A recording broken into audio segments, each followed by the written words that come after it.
So guys, as you can see, we're getting started on building a training pad. We bought 10 acres out here so that we could build a training center for Leak Pro to teach plumbers how to find, locate, and know for sure they're right on the leaks for Leak Pro. So slab leak detection is a huge deal. Not just water, but sewer. How do you isolate the different areas in PVC and cast iron lines? So that's what we're building a training center for. We're getting started with a 25 by 60 foot slab so that we can bring the training right here to Central Texas. Check it out.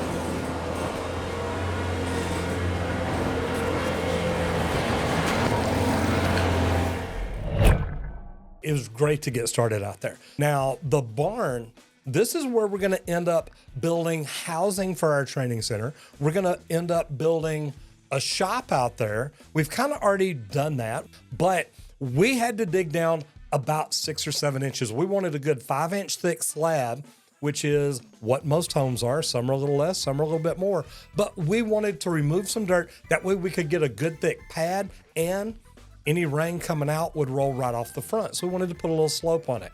So we had to get out there with a Bobcat, hired a great concrete company, came in, removed some dirt, and got that ready for us. Now, right after they did all that, well, then they came in and formed it. What happened then is we started figuring out where we wanted to put our lines. Now, Squirt and myself, we had already got together, kind of knew what we wanted to do. We had drawn it out. We already had the materials ordered. So, we really did know what we were doing or know what we wanted to do. But once they put the forms up, then we started going through and figuring out, okay, how would we lay this slab out? So we pulled all our dimensions, got everything marked, and then, well, after they put the forms up, it was time for us to get in and dig. Now, we got in with a ditch wedge trencher and trenched it out just like every other plumber uses. I know some of y'all use backhoes, but ditch wedge makes a great trencher for us to actually get in, put some trenches in to put some water lines in. Now, one thing we wanted to do is determine how big a leak put out how much of water. We figured out that the leaks that we had put in were just over a gallon a minute. So maybe a gallon and a half a minute. So what this does at 70 PSI, we can let somebody know, hey, when you're clocking a meter and can determine how fast the water is coming out, you'll know about what size hole you're at. So at 70 PSI, a 16th inch hole gave us about 1.5 gallons per minute. So as you can see, Squirt and myself, we got out there and we did a lot of work to get the water lines buried underground. We had to actually customize the trench shovel that we had because it was 4 inches wide, which is what it said our trencher was. The trench was really just 3 inches wide. So we got in here, measured everything out. We put one line in deeper than the rest because we want to make it a little bit harder to find. Then all the other ones, well, they're about the same. They're about 12 inches deep. Think about that. 12 inches deep under the slab. So really you're about 17, 18 inches down. But Squirt and I got out there, cleaned out the ditches, buried it. Now, what was fun about cleaning these ditches out, there's about 6 or 8 inches of caliche, white rock. And you can see plenty of it that we're having to deal with. So we got in with the ditch witch, dug our trenches, then had to come back, dig them back out by hand because all this white rock kept falling in. And then as you can see, we buried our water lines there. Now what we did is we went through with a 16th inch bit starting out, made some holes. Then we got everything in, got everything right where we wanted it. We sleeved it just like we would any other job, put valves on each end, put a header in the ground coming in one end. And yes, we've got solder joints underground. We didn't want to loop manifolds up above the ground. So we know we're going to have problems later probably, but they came in, covered everything with plastic to help keep the concrete from getting on the copper. We sleeved anything going through beams. So everything looked really good. Then, well, they did what concrete crews do. They came in, poured some concrete. Now, we've come back in now and checked it, tested everything, and got everything ready. We're ready to do some training, and this is gonna be really, really cool. So the Easy Grind by Tigerfish Tools makes inside cutting of PVC really, really easy. Not just PVC, but also for ABS. Now, we're gonna use it for PVC. We've got about 22 cuts to make, and we want them down flush with the slab. That way people can still drive on this if we decide to let them park on here. So let's get in here and cut it and see what happens. You want to get it in here, get it tight.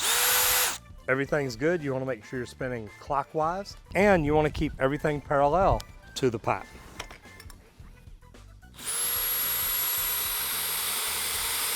If you look at everything that we've done, we've brought up valves inside of the 4-inch sleeve. Now, we did this for a reason. We want people to be able to get over there with their Leak Pro, get on the valve, and listen. We've set it up really well. There's going to be one set of valves on one side, one set of valves on the other, and we're actually naming them. So valve 1 may be the master bathroom toilet. Valve 3 may be the kitchen sink. Now, we're not doing hot and cold, anything like that, but now you've got different areas that you can go to and listen so that in your mind you can tell yourself, okay, I've got a leak between the water heater and the laundry room. Now this is just like walking in a house. You're gonna listen to valves on each end. Now you go through, listen, you know which two it is, so you know where it is. Now you locate that line, now you listen along it to find the leak. Now we're gonna do something really, really cool here. Down at the far end, we're gonna do something that we've never seen taught before. We are actually plumbing a house. We're plumbing a house, sewer line, ready to go. That way we can teach people how to isolate sewer lines. Do you know how to flip a test ball? Because that's one thing that we're gonna show people. You've got to be able to isolate different branch lines to verify there is or is not a leak there. So we're gonna show you how to do things like that. So this has been really cool. This has been a lot of fun. If you're a plumber and you want to learn something that can separate you from every other plumber at your company, learn how to do leak detection better than anybody you've ever met. If you're a plumbing company, learn how to do things that most other plumbing companies in your area can't do or can't do right because they're using old antiquated system that was designed for swimming pools. So guys, I got to tell y'all, this is something that has been a passion project for me. I have wanted to build a training center like this ever since the very first time I went and took a leak detection training class, and they taught me how to do it for pools. I'm like, guys, look, I'm a plumber. And they're like, oh, all this will work on plumbing. It's like, no, it won't. They were teaching me how to find leaks on swimming pools. Most of the products out there are designed for swimming pools. I've designed something and worked on something that is going to help every plumber in the world become better at slab leaks and leak detection. When you can identify a line, know where it is, listen to each valve on the end and know for sure that's where you're hearing it the loudest. And then as you move along exactly where the line is, you get closer and closer and closer. Then you know you're on it.